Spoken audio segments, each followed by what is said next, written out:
मैं यकीन के साथ कह सकता था कि कुछ तो खतरनाक उसके मन में चल रहा था।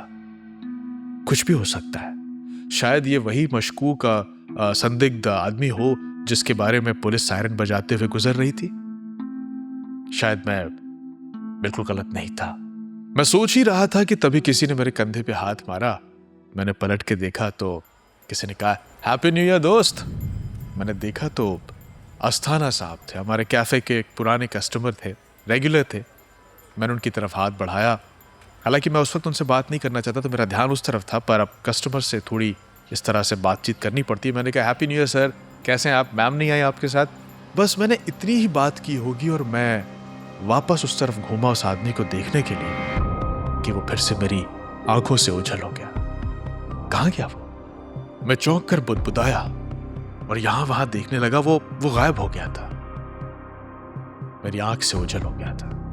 हमारी इंडस्ट्री में जो एक्सपर्ट्स होते हैं वो मानते हैं कि अगर कोई आदमी मशकूक है, संदिग्ध है, तो उसका आंखों से ओझल हो जाना रिस्क को 2 गुना बढ़ा देता है। अगर वो आंखों के सामने है तो रिस्क कम है, पर अगर वो गायब हो गया है तो आपका रिस्क बढ़ गया है।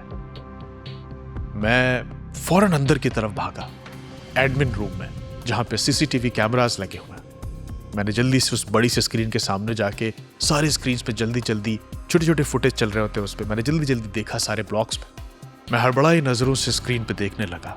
फ्रंट साइड पर ओपन एरिया में कुछ लोग बातें कर रहे थे, बैक साइड में कुछ लोग अपने उसी बैनर के नीचे खड़े थे, हाथ में ग्लास लिए हुए। पार्किंग में गाड़ियां कतार में खड़ी हुई थी, गेट पे सिक्योरिटी गार्ड्स थे। लेकिन तभी मेरी नजर किनारे वाले एक वीडियो पर गई, एक कैमरे पर जो पीछे की तरफ लगा था। मैंने देखा कि सुनसान गेट के पास वही 2 खौफनाक आंखें एक कटआउट के पास छुप कर झांक रही थी।